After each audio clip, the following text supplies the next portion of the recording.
into your week. And what I like to say about a Sunday Soul is it's not an interview.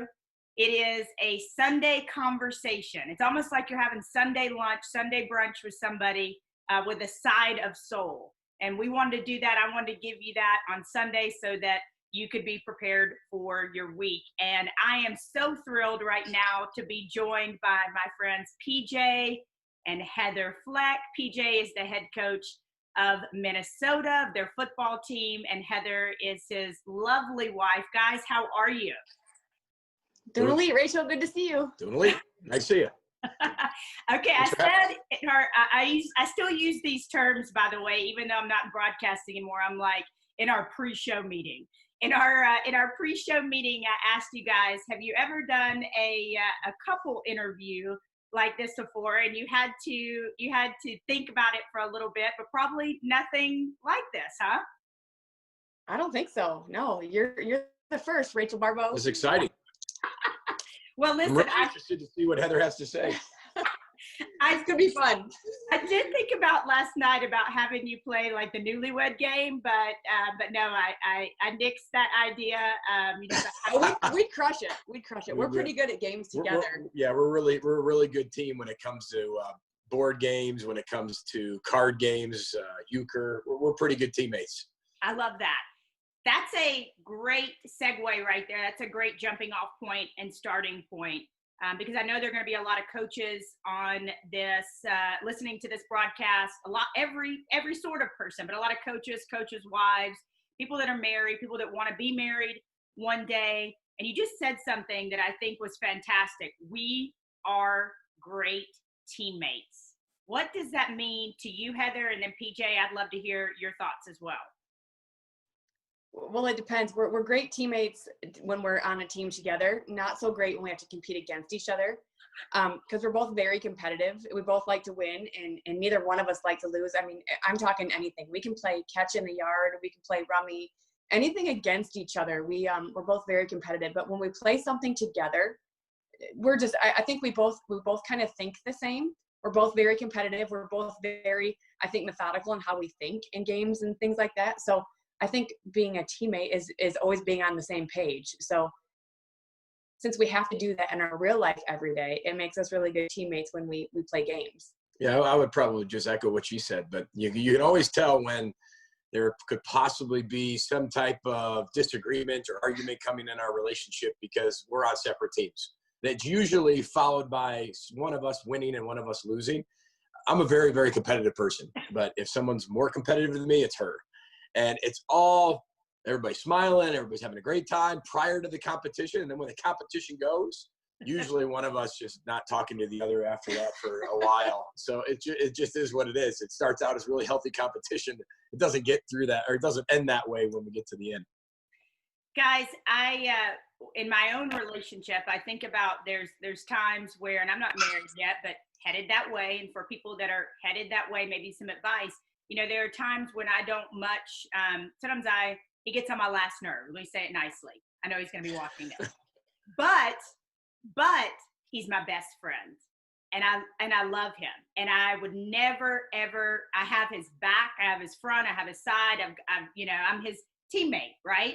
I'm curious your thoughts on being each other's best friend and how that relates to the success of your marriage. Yeah, I don't think I've ever gotten on Heather's nerves. Never. Anybody that says that their marriage is perfect or their relationship is perfect is lying. There is no such thing as perfect. And I think we get on each other's last nerves more than once a day at times, but especially with being home 24/7, which is very new to us. But how many best friends have you ever had in your life that you don't get on each other's nerves? That's part of the beauty of being best friends. I mean, we are best friends in everything that we do, whether it's a board game or football or whatever we do, we sacrifice for each other. And I think we both have learned over our lifetimes that if you're not best friends in a relationship, it won't work. And part of being best friends is having little tiffs and having disagreements. And as long as you do it in a respectful way, it works. Yeah, I would say that, we love doing stuff together. I'm not one that, goes and hangs out with the boys and she goes out with the girls for 5 days straight. We love to do things together. So when we golf, we go together. she's my best friend, right? So whether that's a boy or that's a girl, that's your best friend, right? So for me, my wife happens to be that.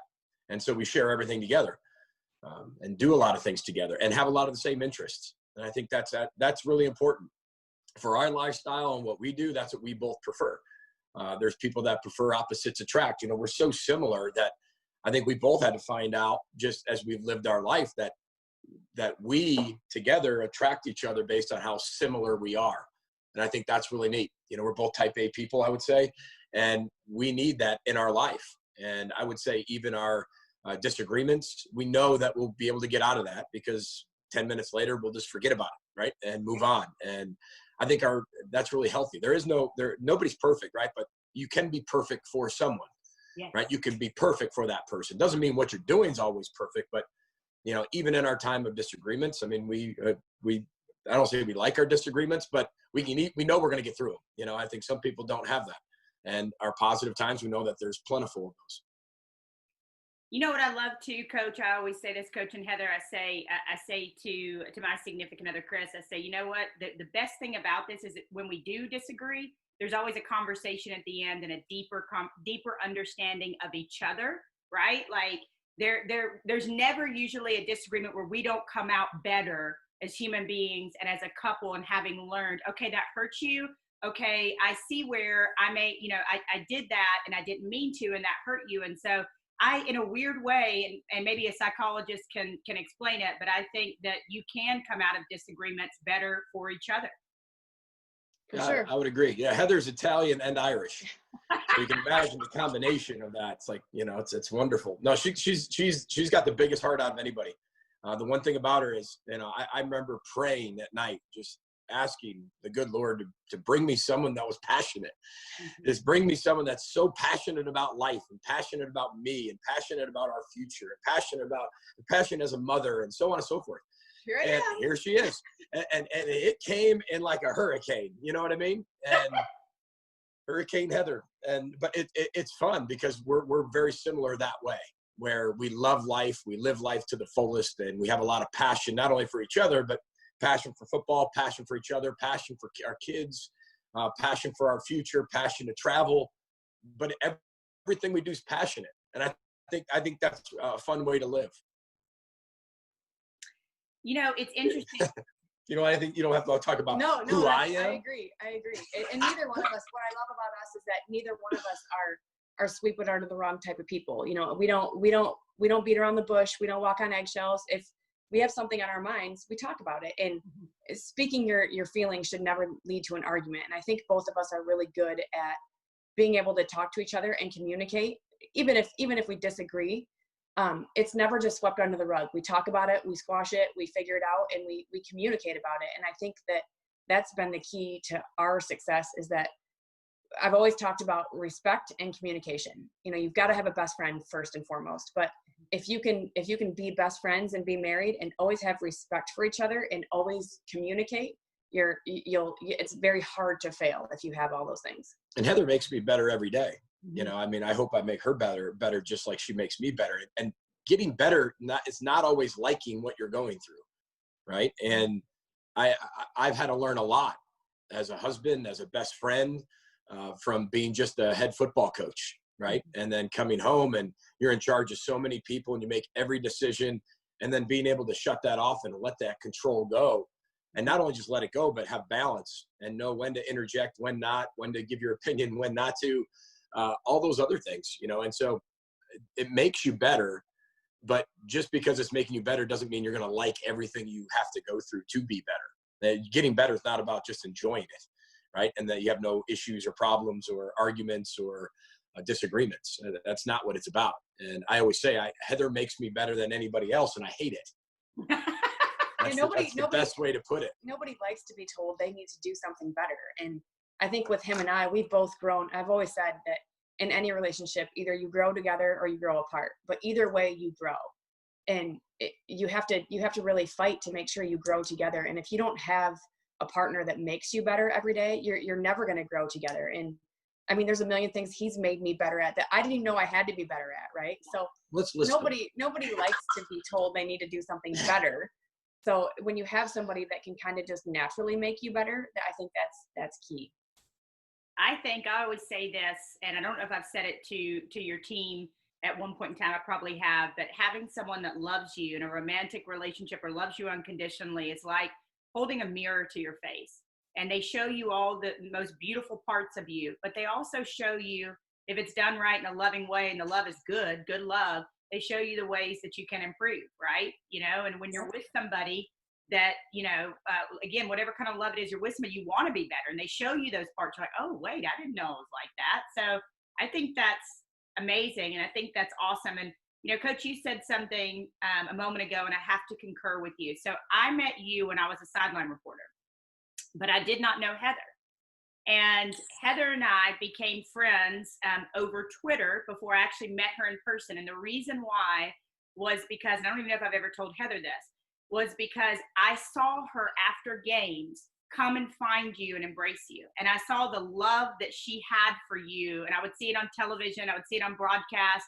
I would see her and I would see the love that you shared. And you guys were so open and it's so beautiful, right? And I think right now with everything we're going through, what do we need more of? Love, right? And so that passion that you said that you prayed for, I saw it in her and I was drawn to her and I was like, I want to be her friend. I want to know her. And then when I came to speak at Minnesota for the first time, listen, the reality of this is I go to certain places and, sometimes the coach comes to hear me speak. Sometimes he doesn't, it might be a hello, how are you? And see ya. You guys invited me to dinner.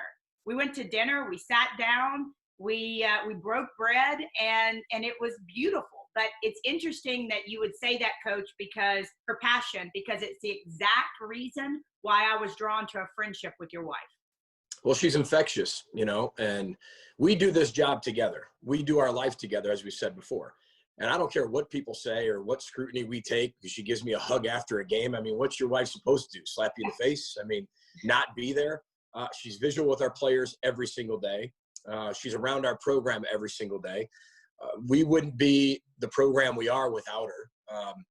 I was 1-11 without her. And my record's ridiculous with her as my wife. I mean, it's unbelievable. And, and she deserves a lot of that credit just because she's got to coach the coach when the coach gets home. She coaches the coach when even I'm at work, if I'm harder on somebody than I needed to be, or I said something to somebody that she heard, she's like, you didn't have to say it that way. You should have said it like it. And I hate that at that moment, but she's right. And she's made me a better person. She's made me more patient. She's made me better, or more understanding.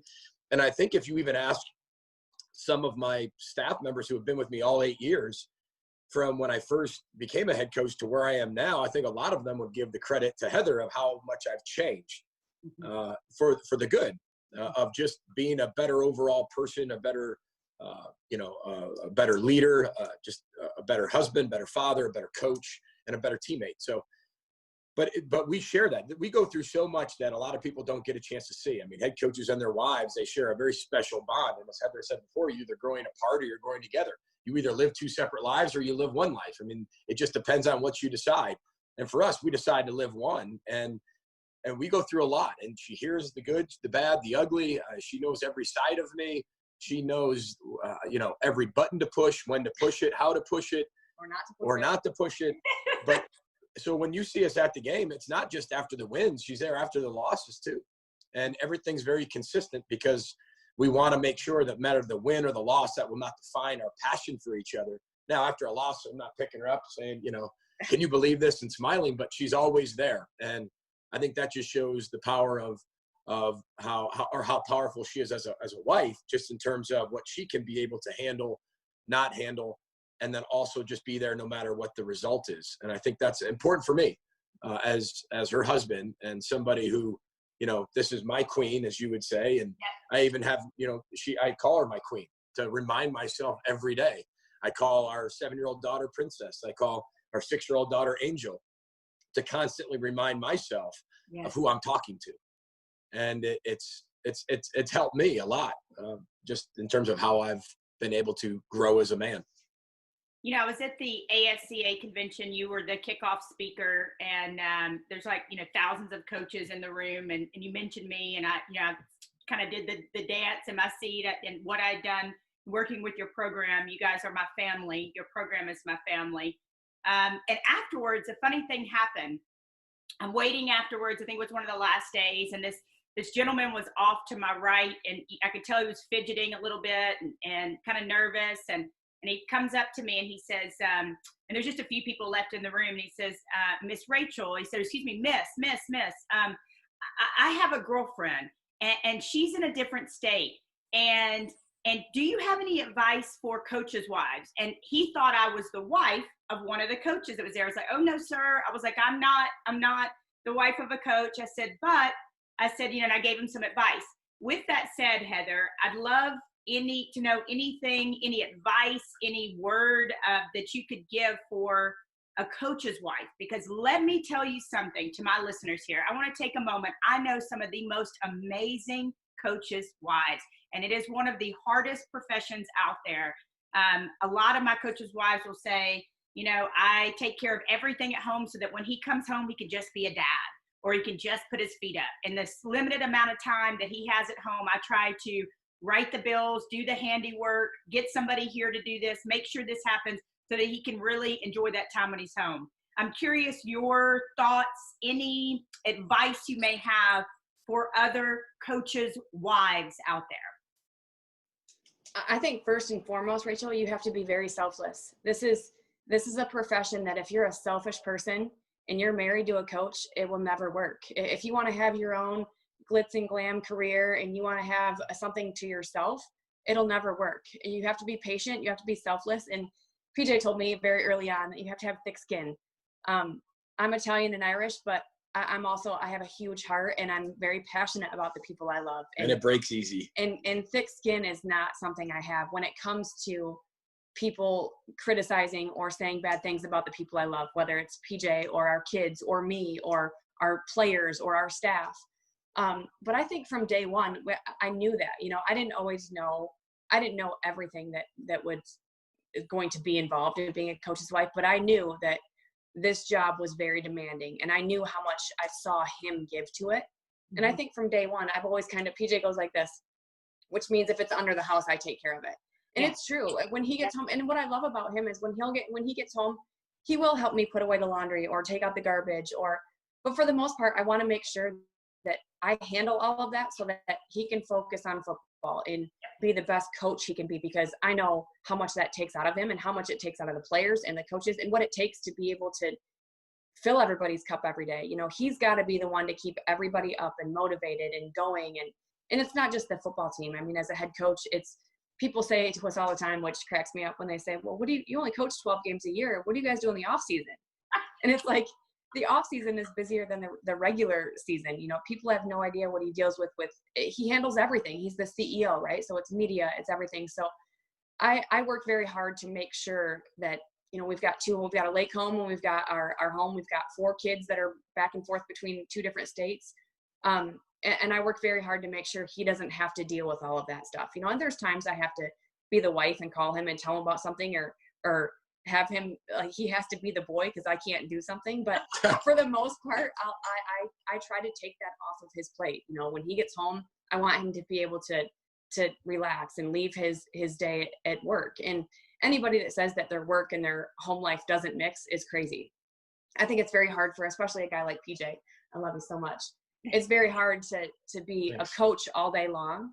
And then when you get home, it's like, you hang up the whistle and now you're a teammate, and I think that's got to be a very hard transition. So I think you have to be very patient. You have to be very selfless, and you have to know that when you signed up for this, you're in it together. In football and family is first. And that's just how you have to look at your life, or it'll never work. One of the things that we teach, and I'm changing the narrative, and for anybody who happens to be watching this and may not know, I've been so fortunate to be a part of the football program at Minnesota with PJ Fleck, with Heather, be part of their family. I've been in to speak 3 or 4 times. We've hosted the first ever mental health game between 2 Big Ten teams, and we didn't just do a helmet sticker. We went all out. I mean, everybody in that stadium had a program that had resources for people to be able to say, hey, I'm feeling depressed, I'm feeling anxious, I need help. Here's resources to text or call. We had a joint PSA that was done between Minnesota and Maryland players, PJ and Coach Loxley. There were shirts made, there were activations, there was media.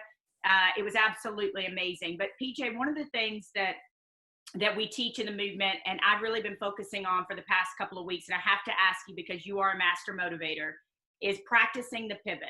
You know, we could all of us could focus on what was lost, what didn't happen, the wedding, the trip, the spring practice, all the things that didn't happen, or we can practice the pivot and pivot to what we can do right now. And like I said in my video to your players recently, do the best you can with what you have to the best of your ability, look for people to help, and then rest. And if you do that every day, that's a good day. That constitutes a good day. I'm curious, talk to me about how you have practiced the pivot in terms of coaching in a whole new different way through technology and what we're going through with the uncertainty that we're facing in the country and in the world.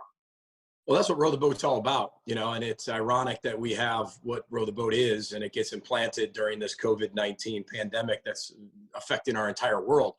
And every single person, no matter who you are, is affected by this. You know, it doesn't matter where you live or what country you're in or what side of the country, the United States, you are in.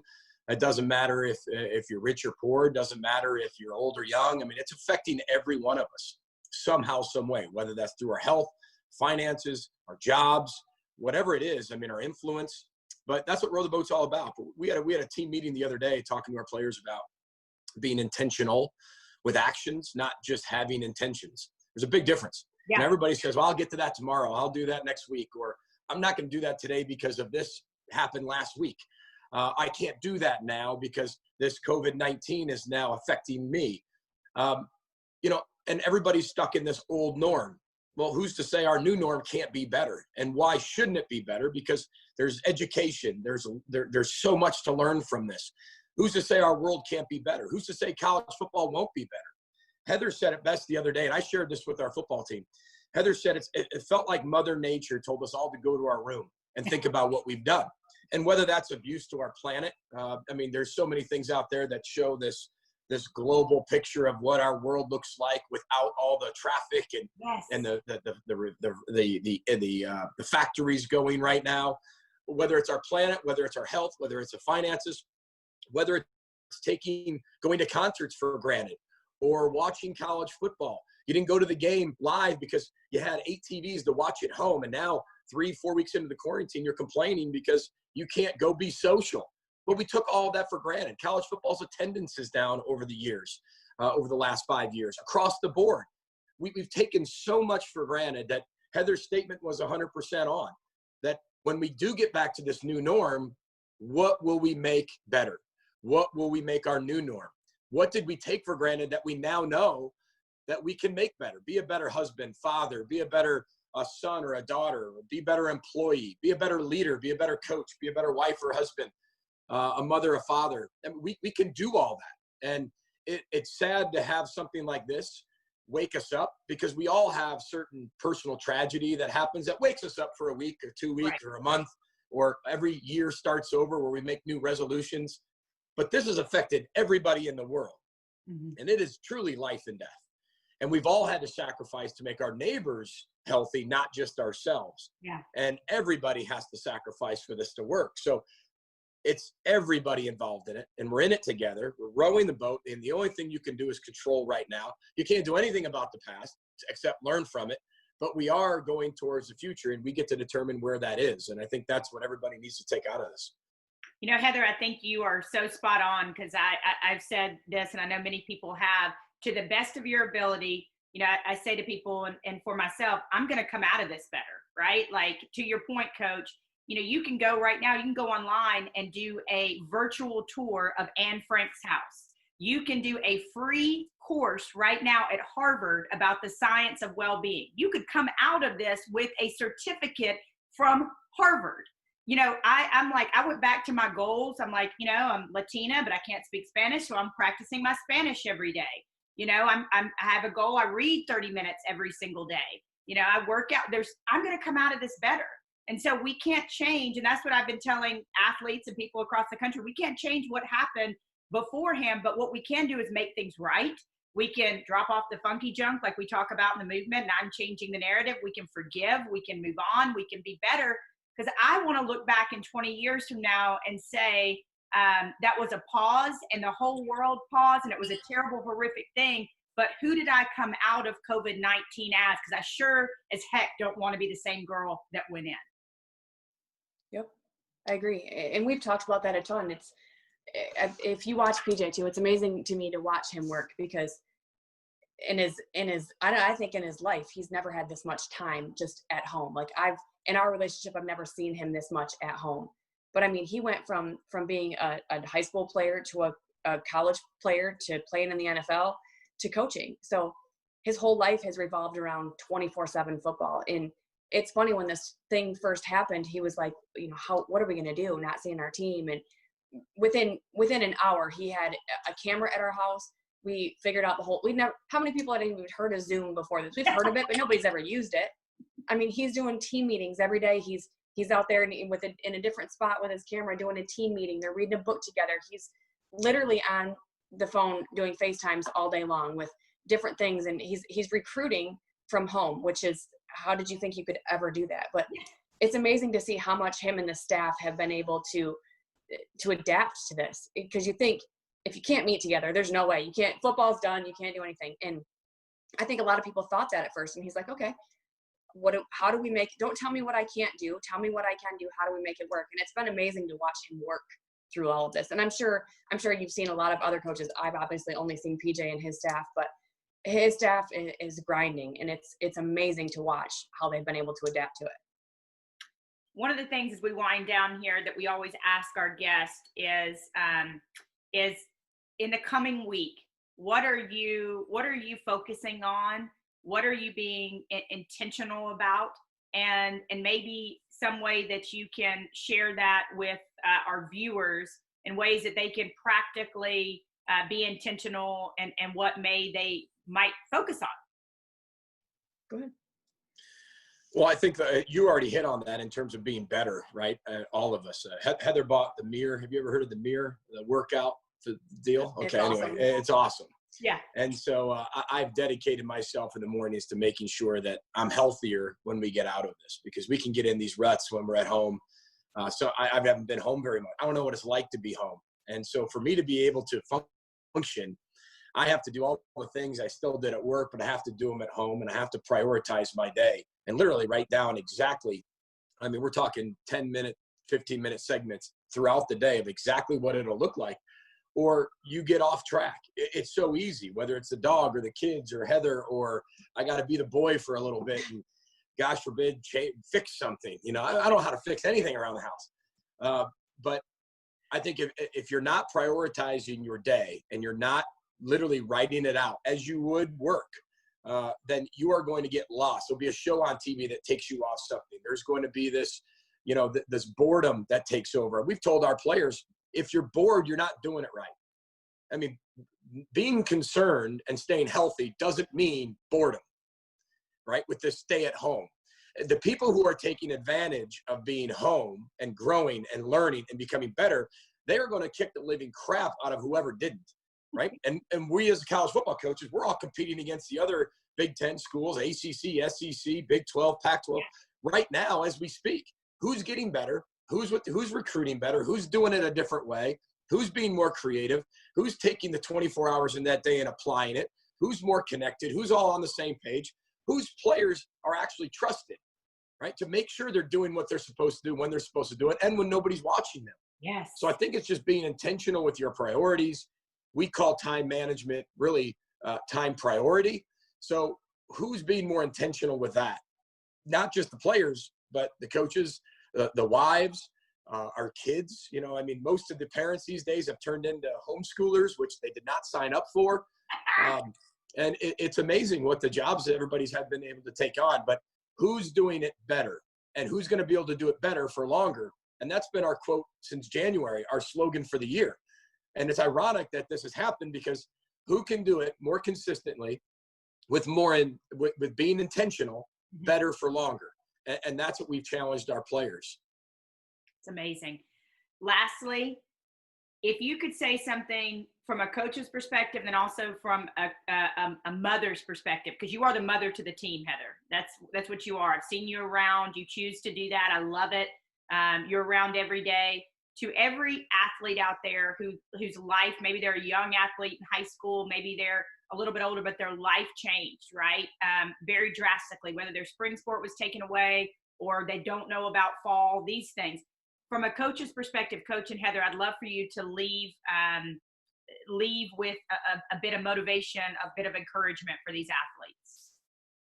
Well, I've said it before, is that, there are no problems, only situations. Now, we're talking life and death, and that is a major problem. But coming out of those things, there's a situation presented of how you're going to respond to that. And from situations, create unique opportunities. Some people take advantage of those opportunities to make other people's lives better, and some let the opportunities slide by because they're stuck in that problem way of thinking instead of thinking with a solution based on a situation that's come your way. And that's what we want all of our players to look at and do. And we want them to have that situation type mindset.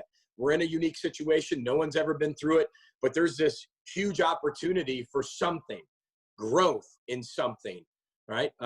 Learning in something. And it's up to us to find it. And she is a mother to our whole football team. I mean, they talk to her, they'll call her without calling me about certain girlfriend issues that they have and extending off of what you've done. And she has relationships with everybody. And it's been fun to be able to have that because, trust consists of a lot of things, time, consistency, and then you need proof. And to have our players trust her as not only a coach's wife, but also a mentor for them or someone they can be a mom figure to them. She's not their mother. It never will replace their mother, yes, but she is the team mom. And while their mom is not there, she can help guide them in the right direction that they need from a female figure. Because sometimes our males need a female opinion, right? They just don't need the head coach's opinion or our coordinator's opinion. They need a female opinion and they need that perspective. And if they're smart, they're probably finding those out. Because if they're not, then they're just bullheaded and they're going to have major issues down the road. So that's the best advice I would be able to give is take accountability of the situation that you're in and know that there is opportunity somehow, some way out of this to create good, no matter what tragedy or hard times we are facing. And I think for me as a mom to these guys, a second mom to these guys, that's what I've kind of challenged them to. PJ's always defined maturity as when doing what you have to do becomes doing what you want to do. And a lot of kids don't want to get on their computers in the morning and take an online class or do a workout in their house, or they're like, man, I'm home. I don't have a coach around. I don't have anybody to tell me what to do. This is a good chance for them to show how mature they are and to be accountable for their actions. And I've had conversations with a couple of them, don't waste this opportunity to show that you are turning into a man, that you're accountable and that you're mature. So I think for all of them, and it's also not taking anything for granted.